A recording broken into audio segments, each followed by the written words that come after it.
Good afternoon, Vancouver. The NHL has announced the remainder of the schedule for the Vancouver Canucks this season. And it's a doozy.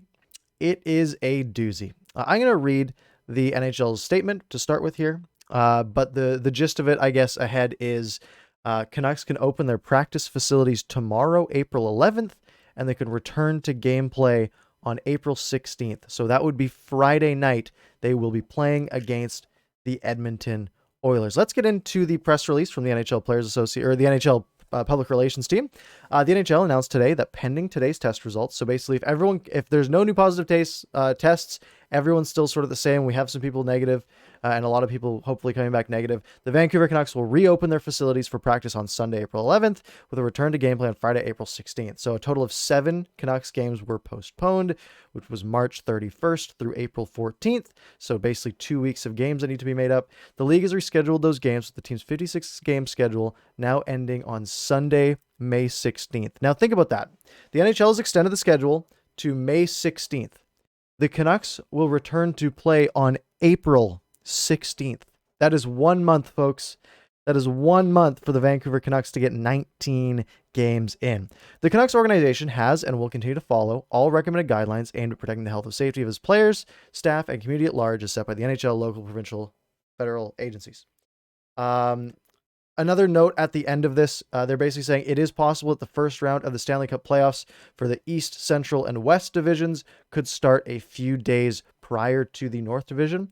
So with the Canucks having to basically extend the schedule out here for the rest of the division, they could just start the other teams early, start the other divisions early, get them up and rolling, and then the North division wouldn't start till, I guess, something like May 18th, maybe. So definitely going to be a bit of tight playoff work for the North Division as well, which might give them a bit of a disadvantage. Before I get into the schedule that we just got released from the Canucks and the NHL, I do want to mention Monday night, 10 p.m. Be there for our new show. Canuck Clay and I are starting a new show called Canucks After Dark, Monday nights at 10 p.m. over on our YouTube channel called Canucks After Dark. Link is in the description and should be in a card up here as well. Okay, let's get into the schedule. Let's start with the month of April. I'll pull them both up so you can look ahead if you want. Back-to-backs, baby. So many back-to-backs. So the Canucks come back Friday against the Edmonton Oilers. 16th at 6 p.m. at home. So the Canucks start out with basically a 6-game homestand, and then they're just on the road for the rest of the season. So they go back-to-back this Friday and Saturday against Edmonton and Toronto, and then they'll play again against Toronto on the Monday, and then on next Wednesday and Thursday, the 21st and 22nd, they get Calgary and Ottawa, and another back-to-back, and then they play on the Saturday night hockey night in Canada against the Sens. Then they play twice more against the Ottawa Senators, Monday and Wednesday at the end of April, so the 26th and 28th. Then they get a back-to-back against the Maple Leafs, going from the Sens to the Maple Leafs on the 29th. So just in the month of April, 3 back-to-backs for the Vancouver Canucks, but that does not end there. Let's look at May. Saturday, May 1st, against Toronto, hockey night in Canada, on the road, basically for the remainder of the season at this point. Then they go back-to-back the Monday and Tuesday at the beginning of May, the 3rd and 4th, in the Battle of Alberta. They play both of the Albertian teams back-to-backs. Then they got Thursday against Edmonton, Saturday against Edmonton, then Monday, Tuesday, again, back-to-back against Winnipeg, both in Winnipeg. And then they go to Edmonton again on the Thursday, and then a back-to-back to finish off the season on the Saturday and Sunday. This is a heck of a schedule for a group of players who have just recovered from COVID-19, from a potentially a decent subset of players coming from the AHL or from the taxi squad at the very least. I mean, you like, especially with all the back-to-backs, right? You're coming back, you are playing in 31 days because you include both of the 16th. So 31 days, you are playing 19 games. That is 12 days off. Now, the Canucks do get up to 5 days of practice here before that, but how many practices do you think they're going to have after this, right? Probably zero. Zero might be a safe bet. So basically, you are playing 19 games in 31 days, 12 days off only after recovering from COVID-19. This is wild. I see why the NHL wants to get all 56 games in. You know, it's just the legitimacy factor. Sorry, I hit the mic there. It's the legitimacy factor. You can say, oh well, we completed the whole season. Every team played the same amount of games. It's all fair. Everything's fair. Everyone's happy. But man, if I'm a Canucks player if I had it bad, if I had COVID pretty bad, man, coming back and being like, hey, now get out there and battle hard for for 31 days of just hard grinding work in a playoff race, right? I mean, they're not really in a playoff race, but the players think they are, right? The players, if you're a player, you're thinking, you know what, 8 points back. We go on a bit of a run here. We have 6 games at home to start this back out. We have a shot. We're going to see a lot of Braden Holtby too, I bet, right? All these back-to-backs, especially we don't know how bad Thatcher Demko's COVID was. If it might still be affecting him, and if that's the case, then we might see even more Braden Holtby.